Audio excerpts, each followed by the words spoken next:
Ya, Saudara, baru saja kita juga menyaksikan pelantikan sejumlah menteri terkait dengan reshuffle yang dilakukan Presiden Prabowo di Kabinet Merah Putih. Saya masih bergabung dengan Mas Agung Mas Agung, kalau dilihat strategisnya pertimbangannya apa nama-nama ini yang dipilih oleh Presiden Prabowo?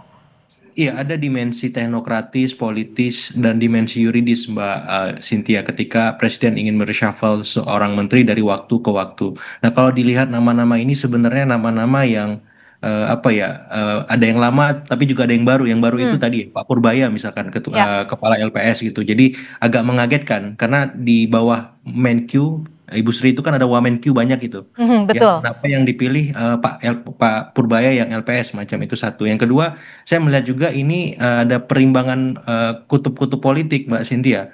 Kita tahu Pak Budi Ari dekat dengan Poros Solo, kemudian digantikan oleh Pak Ferry yang otomatis Poros Hambalang semacam itu. Kemudian Pak BG lebih dekat ke Poros Teguh Umar, kemudian sementara ad interimnya Pak Syafri Samsudin yang lagi Hmm. Poros Hambalang semacam itu. Jadi untuk sementara ini memang konsentrasinya ketika reshuffle sekarang dilakukan, Poros Hambalang menguat dan Poros Solo dan Tukumar menyesuaikan itu. Saya lagi bertanya-tanya, kira-kira siapa pengganti definitif Pak BG misalkan?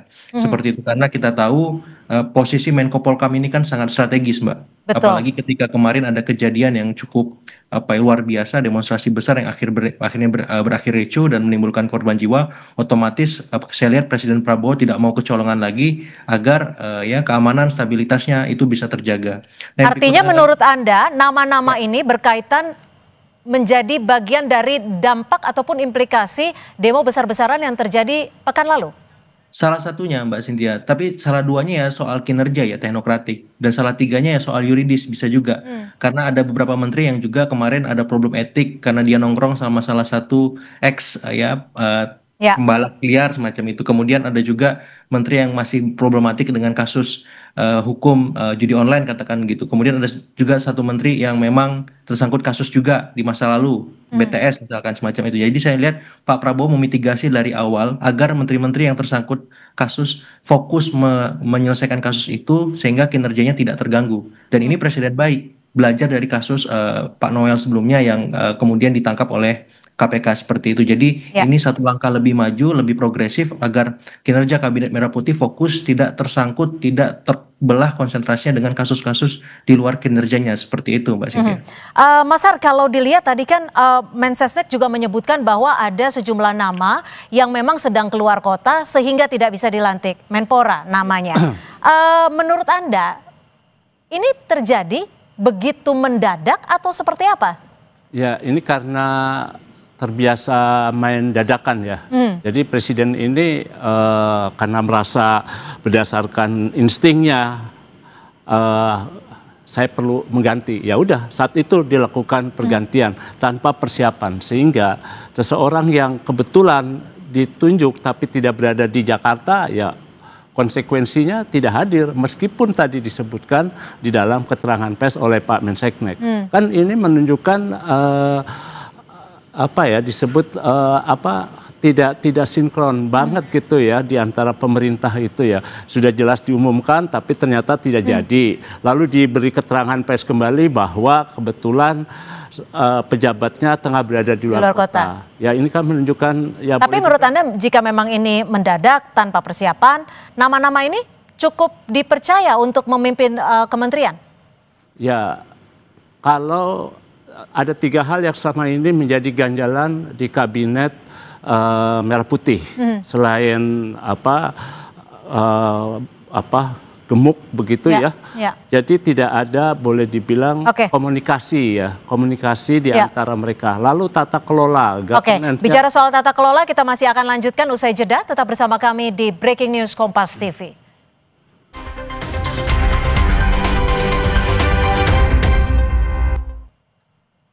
Saudara, Presiden Prabowo resmi melantik 5 menteri baru yang di-reshuffle dan juga melantik 1 menteri untuk Kementerian Haji dan Umroh.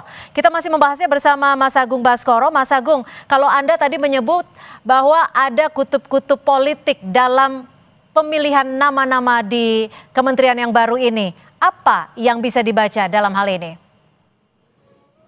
kekuasaan ya Mbak ya, balancing of power presiden di semua kutub-kutub tadi, untuk kutub Solo, kemudian Hambalang, terus juga Teguh Umar, Cikeas, sementara ini tidak ada gangguan sama sekali atas reshuffle. Tapi yang juga menarik ini ada tambahan jatah untuk Golkar. Apalagi ketika nanti Mas Dito Aryo Tejo digantikan oleh Mbak Putri Komarudin misalnya kalau jadi ya.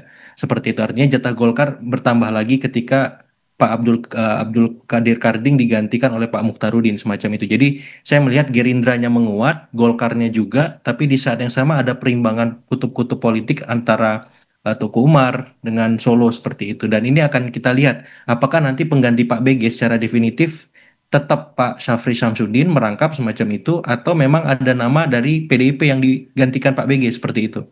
Itu akan menarik karena ini kan istilahnya Menko Polkam ini jantungnya pemerintahan ya, menentukan stabilitas, keamanan, kemudian koordinasi konsolidasi semua sektor yang terkait dengan itu agar tetap baik, maksimal dan tidak ada lagi ekses semacam kerusuhan besar yang akhirnya menimbulkan korban jiwa itu. Oke, Mas Agung, kalau kita tahu memang Ya. nama Budi Gunawan Menko Polkam sebelumnya adalah termasuk orang yang cukup dekat dengan Teguh Umar. Apakah nama-nama yang diganti ini akan berimplikasi kepada politik, kepada koalisi?